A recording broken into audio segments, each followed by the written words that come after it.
In the kitchens of the 1930s and 1940s, when money was thin and waste felt almost sinful, grandmothers across small towns, farmhouses, and working-class neighborhoods were doing something modern people rarely think about anymore. They were saving dinner with scraps. A heel of stale bread, bacon grease in a jar, potato peels curled on a cutting board, wilted greens, bones that still held flavor, a spoonful of yesterday's beans, a ladle of broth nobody dared throw away. What looks like almost nothing now once meant the difference between a full table and an empty one. And that is the part history often forgets. Because these were not just poor meals, they were intelligent meals. Meals built from memory, restraint, instinct, and an almost stubborn refusal to waste what the family had already paid for with labor. In those kitchens, survival did not always look dramatic. Sometimes it looked like a woman in a faded apron standing over a stove, quietly turning leftovers into something hot, filling and good enough to keep everyone going one more day.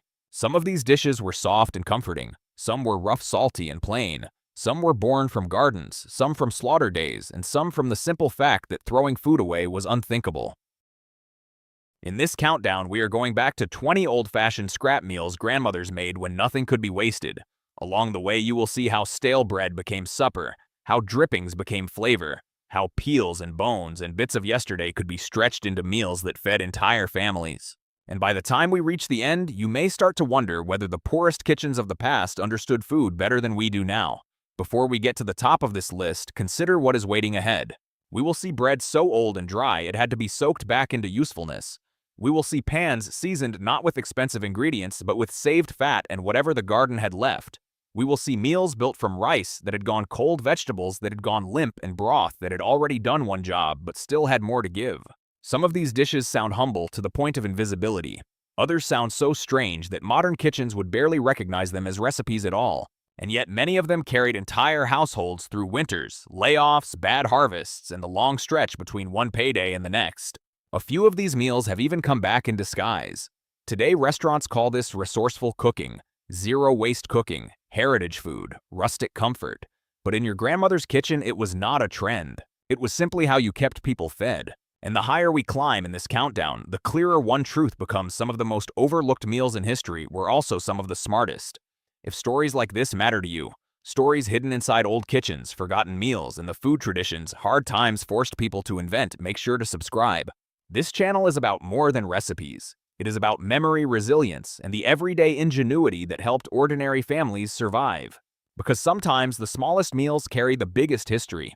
Milk toast was one of the quietest meals ever served at an American table, and that was exactly the point. It was made from stale bread, softened in hot milk, sometimes with a little butter, sometimes a pinch of salt, and if the week had been kind, a sprinkle of sugar or cinnamon. In wealthier homes, it could be a nursery food or a light supper for the sick. But in harder households, it became something else entirely. It became a way to make old bread feel like food again. For grandmothers who had lived through lean years, stale bread was never useless. It was waiting for a second life. Once soaked, it turned soft, warm, and easy to eat, carrying just enough richness from the milk to feel comforting. It had no crunch left, no glamour, no pretense, but it filled the stomach and stretched what was already in the kitchen. The smell was mild and sweet, the texture almost fragile, somewhere between pudding and soup. Today, people pay for bread pudding in cafes and call it comfort food. Back then, milk toast was what happened when comfort had to be made from leftovers. Number 19. Fried bread in bacon grease. In many old kitchens, bacon was not just breakfast. It was a source of future flavor. After the meat was gone, the grease was poured carefully into a tin or jar and saved near the stove. That fat would season beans, greens, potatoes, and one of the simplest scrap meals of all: fried bread. A slice of old bread dropped into hot bacon grease could become crisp at the edges, soft in the middle, and rich enough to pass for a real treat. Sometimes it was eaten plain. Sometimes it was served beside beans or topped with whatever scraps could be spared. In households where meat was limited, this was how the taste of meat kept working long after the meat itself was gone. It smelled smoky, salty, and deeply satisfying. The bread drank in flavor that would otherwise have been wasted. This was not elegance. This was arithmetic. One piece of bacon had to feed more than one moment. And now, in an age obsessed with artisanal toast and finishing oils, it is almost funny how many old grandmothers already knew that fat was too valuable to throw away. Number 18. Potato peel soup. Potatoes fed generations because they were cheap, dependable, and filling. But in frugal homes, even the peels were treated with respect. Potato peel soup was exactly what it sounds like: a broth made from peels, trimmings, onion ends, maybe a little flour, and whatever seasoning the house could spare. If there was a bone, it went in. If there was a spoon of drippings, even better. The goal was to pull one more meal out of what most people now send straight to the trash. The result could be surprisingly earthy and satisfying. The broth carried the smell of onion and starch. The peels, when cooked long enough, softened and released flavor that modern kitchens rarely stop to notice. This kind of soup appeared in many forms wherever families had gardens, root cellars, or tight grocery money. It belonged to a food culture that understood something modern abundance has nearly erased. Scraps still contain substance. What seems like almost nothing can still feed someone. That was the lesson in the pot. Number 17. Cornbread crumbled in buttermilk. This was a meal that lived close to the land. Leftover cornbread, especially when it had gone dry, was often crumbled into cold buttermilk or sometimes sweet milk depending on the household and the region. Across the rural South and other farming communities, this was not unusual at all. It was breakfast, supper, or a hot weather meal when cooking more food made no sense. The cornbread softened but never completely disappeared. It kept a grainy texture, a little body, a little bite. The buttermilk added tang, richness, and cooling relief. Together, they made something humble, filling, and deeply tied to working lives. This was food for people who rose early, worked hard, and did not need every meal to be exciting. They needed it to do its job. And it did. Today, a dish like this might be described as rustic, regional, or heritage cuisine, but for the women who served it, it was simply a smart way to turn dry bread into another meal without wasting flour, cornmeal, or effort. Number 16. Bean pot mash. In homes where beans appeared again and again, leftovers were inevitable. So was reinvention. Bean pot mash came from yesterday's cooked beans, often pinto beans or navy beans mashed with a bit of onion fat broth or even stale breadcrumbs to thicken the mixture. It could be eaten as is spooned onto bread or fried into a rough cake on a skillet. Beans were survival food in the truest sense. Cheap, storable, protein-rich, able to feed many mouths at once. And when a pot of beans had already served one meal, nobody sensible let the remains die in the pot. The mash was thick, savory, and often richer than it looked. It carried the depth of long cooking, and whatever smoke or salt had found its way into the beans the first time around. It was not a recipe written on cards in careful handwriting. It was kitchen instinct. Use what is left, add what is needed, feed who is there. Modern people often talk about reinventing leftovers as if it were a clever trick. Grandmothers treated it as routine. Number 15. Wilted greens with pan drippings. Greens were often among the last things still coming out of a tired garden, and they were too valuable to ignore. Mustard greens, collards, beet greens, turnip tops, even the leaves that looked too rough or too old for a fresh table salad could be chopped and wilted in a hot pan with saved drippings. Maybe a little onion, maybe vinegar, maybe nothing else at all. The greens collapsed quickly, darkening in the heat, soaking up the fat and salt that made them feel like more than hardship food. They smelled sharp, savory, and alive. Their texture could range from silky to slightly coarse, depending on the leaf and the cook. This was the kind of dish that proved how old kitchens layered flavor without wasting precious ingredients.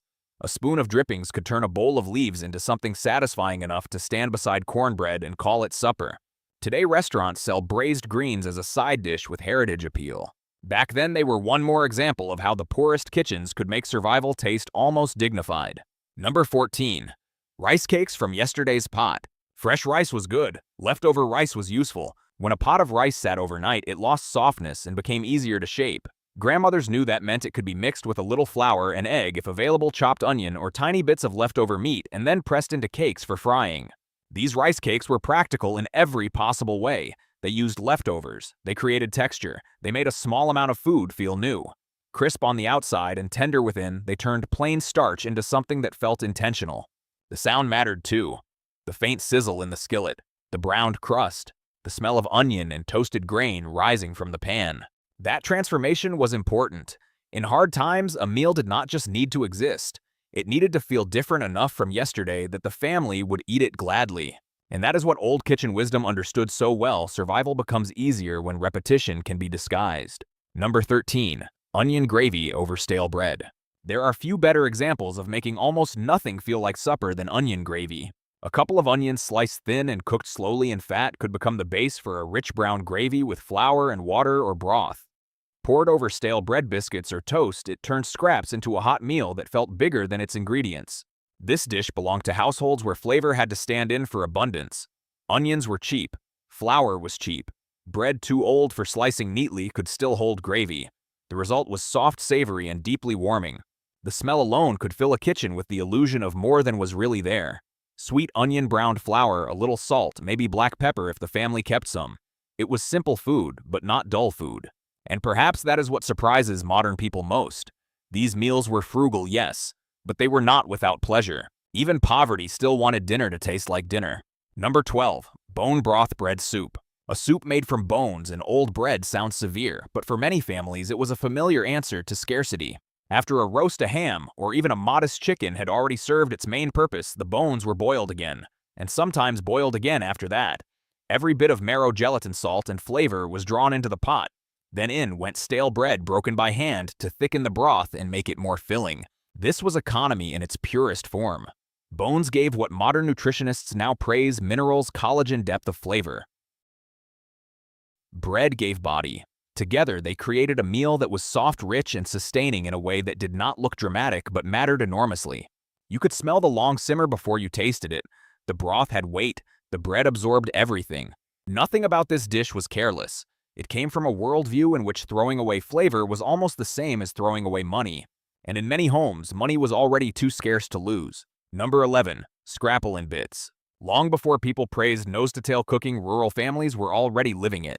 Scrapple in one of its old practical forms came from pork scraps, broth, and cornmeal cooked together until firm enough to slice and fry. It was born from slaughter season logic. After the prized cuts were gone, the remaining bits still had value, and value had to be honored. Grandmothers who knew how to handle every usable part of an animal could turn scraps into something crisp, savory, and filling. Fried in slices, scrapple developed a browned crust while staying soft inside. The flavor was rich, grainy, meaty, and unmistakably old-fashioned. To many modern eaters, it sounds strange, even extreme. But that reaction says more about modern distance from food than it does about the dish itself. Because for earlier generations, this was not odd at all. It was efficient. It was practical. It was honest about where food came from. And in hard times, honesty fed people better than squeamishness ever could. Before we go any higher on this list, it is worth stopping for a moment to understand what these meals really meant. People often look back at old scrap cooking and see only poverty. But grandmothers who cooked this way were not simply making do. They were working inside a value system that treated food differently from the way much of the modern world does. A crust of bread was not just a crust of bread. It was flour, labor fuel, weather, money, and time. A pot of broth was not just leftovers. It was one more chance to feed the table without spending what the household did not have. In many homes, wasting food was not merely careless. It felt almost morally wrong. That is why so many of these meals were never written down. They lived in memory, in habit, in the movement of the hand. A grandmother could look at a bowl of scraps and already know what supper was going to be. No measuring cups, no formal recipe card, just knowledge passed from one kitchen to another, one season to another, one generation to the next. And maybe that is what gives these meals their weight now. They were not just made from leftovers. They were made from respect. Number 10. Fried potato peel hash. By the time a grandmother had peeled a full pot of potatoes, she was not looking at waste. She was looking at possibility. The peels, especially when they still carried a little flesh, could be tossed into a skillet with onion, a spoon of saved fat, and maybe a pinch of salt or pepper. Fried until crisp at the edges and tender underneath, they became a rough kind of hash that could sit beside eggs, beans, or nothing at all. This was the genius of old kitchens. They understood that texture could make scraps feel complete. What had been limp and discarded looking a few minutes earlier could come out of the pan browned fragrant and suddenly worth eating. The smell was earthy and savory with that unmistakable aroma of onions hitting hot grease. The edges crackled. The center stayed soft. Now potato skins are sold as bar food and appetizer comfort. Then they were a small act of domestic strategy. A way to pull one more meal from the same sack. Number 9. Breadcrumb patties. When bread dried too hard for slicing and too plentiful to waste, it often became crumbs. Those crumbs could be mixed with onion herbs if available, a little flour, maybe an egg, maybe not, and just enough liquid to bind them into patties. Fried in a skillet, they became crisp little cakes that tasted far better than their ingredients had any right to suggest. This was one of those meals that depended on instinct more than instruction. Every kitchen made it differently. Some versions leaned savory, some were stretched with grated vegetables, some borrowed flavor from drippings or broth. But the principle stayed the same. If bread had lost its first use, it still had another one waiting. The patties were lightly crunchy outside, soft inside, and deeply satisfying in that plain browned food way that old kitchens knew so well. To modern eyes, the idea of making dinner from crumbs can seem almost absurd. But that only proves how far abundance has distanced people from the mathematics of survival. Number 8. Cabbage core skillet. The tender leaves of cabbage usually got the most attention. The core too often did not. But in frugal kitchens, the core could be sliced thin and cooked down in a skillet with onion drippings or bits of salt pork until it softened and sweetened. What began as the toughest, least glamorous part of the cabbage became a dish with real substance. This kind of cooking depended on patience. Heat changed things slowly. The sharpness mellowed. The toughness gave way. The edges browned. And suddenly the part many people would now throw away had become the center of the plate. It smelled sweet, savory, and slightly earthy, the kind of smell that made a humble kitchen feel warm, even in hard times. There is something almost symbolic about a meal like this. Old survival cooking was not only about scarcity, it was about seeing value where others saw almost none. And that may be the most forgotten skill of all. Number 7. Leftover cornmeal, mush fried in slices. Cornmeal mush was common in many working households because it was cheap, dependable, and filling. Cooked fresh, it was soft and spoonable. Left overnight, it set firm. And once it set firm, grandmothers knew exactly what came next. It could be sliced and fried. The outside turned golden and crisp. The inside stayed warm, dense, and smooth. Sometimes it was served with molasses, sometimes with gravy, sometimes with nothing more than a little salt. But whatever sat beside it, the magic was in the transformation. Yesterday's soft porridge became today's structured meal. This mattered in homes where ingredients were limited. Variety had to be created from process, not purchasing. The same cornmeal had to feel like different food depending on the day. Modern packaged breakfasts promised convenience. Old kitchens created reinvention. And somehow the second version often had more character than the first. Number 6. Vegetable and pot stew. Every hardworking kitchen had a moment near the end of the week when the vegetables looked tired. A carrot too small to matter on its own. Celery tops, onion ends. A turnip beginning to soften. A few spoonfuls of beans. Half a tomato, wilted leaves, nothing impressive, nothing enough by itself. Together, though, they could become stew. This was one of the oldest survival logics in the world. Gather the endings, simmer them long enough, and let heat do the unifying work. Add water, broth, bones, fat, or flour depending on what the house had, and the pot began to turn fragments into dinner. The smell was layered and deep. The texture changed with every spoonful. Some bites were silky, some were chunky, some carried sweetness, others earth, others salt. No two pots were ever exactly alike, and that was part of the point. This was not a fixed recipe. It was a living habit. A way of saying that even at the week's thin edge, the table could still be fed. What makes these meals even more remarkable is that modern science has started to catch up with what grandmothers already understood by instinct. Bones did hold value. Long-simmered broths did extract minerals, gelatin, and flavor that made simple meals more nourishing and satisfying. Greens, peels, beans, cabbage, and old grains did provide fiber bulk and slow, steady energy. Saved fat used carefully did not just add taste, it made lean food feel complete. In other words, many of these so-called poor meals were doing real nutritional work. And yet, modern food culture often moved in the opposite direction. As convenience foods took over, many households traded broth for powder texture, for softness, and depth for speed. Packages became easier. But the old intelligence behind those scrap meals began to disappear. Today, nutritionists talk about whole ingredients, satiety, collagen, fermented dairy, and reducing waste. Grandmothers would have recognized the logic immediately. They had been practicing it for years, not because it was fashionable, because it kept people alive. Number 5. Coffee soup with bread. In some homes, especially when the pantry was low and the need for something hot outweighed the need for something impressive, even coffee could become part of a meal. Strong coffee poured over stale bread, sometimes with a little milk, sometimes sweetened if sugar could be spared, created a dish that sat somewhere between drink and supper. To modern ears, it may sound unusual, but to older generations in hard-working households, it was familiar enough. Hot liquid softened dry bread. Bitterness gave character. Sweetness, when present, made it feel almost indulgent. The bread swelled and darkened, taking on the smell of roasted coffee and whatever richness the cup could offer. The texture was soft, heavy, and oddly comforting, especially in cold weather or at the start of a long day. This was not a feast. It was not even always a full meal by modern standards. But it stretched both bread and coffee into something larger than either one alone.